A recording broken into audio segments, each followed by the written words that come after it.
happy to have you guys here. This is the Nations at War 2nd Edition Starter Kit version 3.0. I thought I'd talk a little bit about this because I have this and then I end up getting White Star Rising 2nd Edition. So I will end up putting this inside that, although this really kind of goes more towards the Eastern Front, which is the Stalin's Triumph version of Nations at War.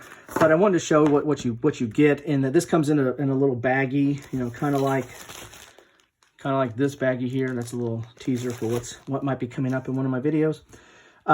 This comes in a little baggie, and what you get is you get a counter sheet, and I've already bagged my counter sheets, or bagged my counters that you get with the game. When you get a few Russian units and a few German units and some administrative counters that you use in the game. You also get this kind of fold out here, which is basically a little bit of a background on it, but it gives you the counter details so you can understand how the system works. And so, you know, if you're, this is the starter kit, so if you're just wanting to try out this system, this is like, I don't know, I think you can get this anywhere from like 15, 16 bucks maybe.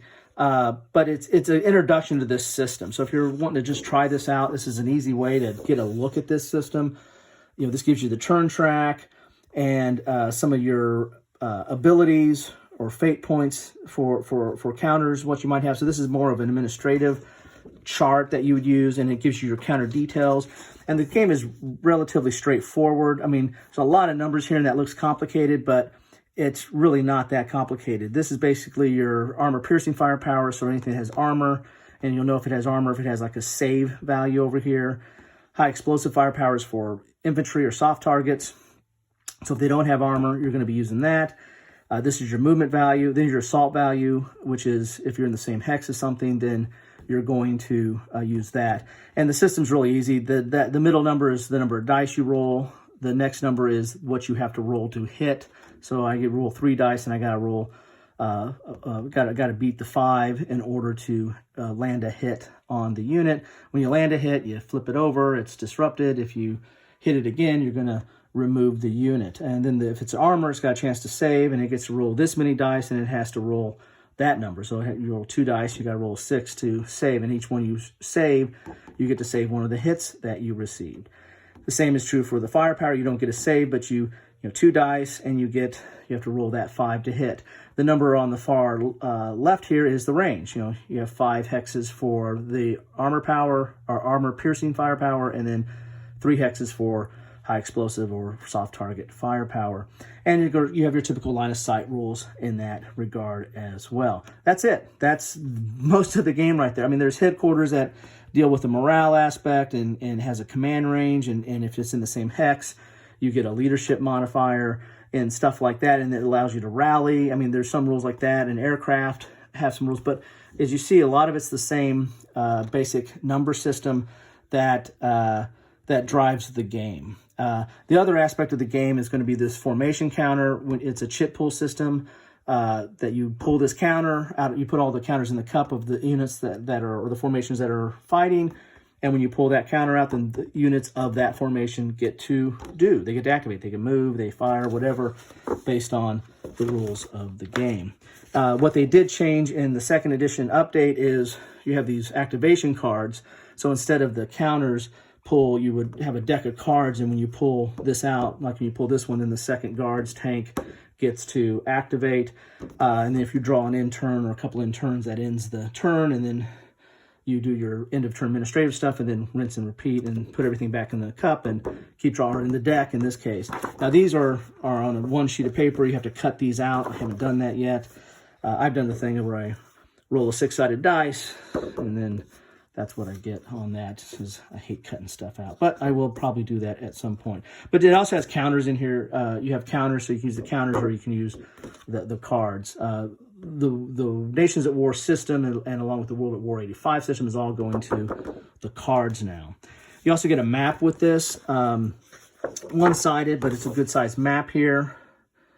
You know, that you get to use in the system. And then you get scenarios here.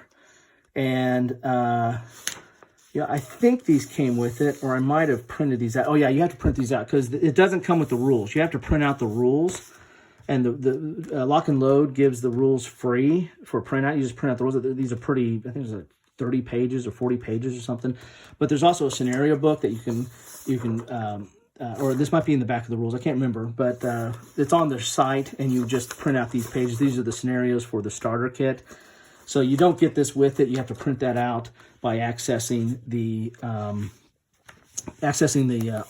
PDFs.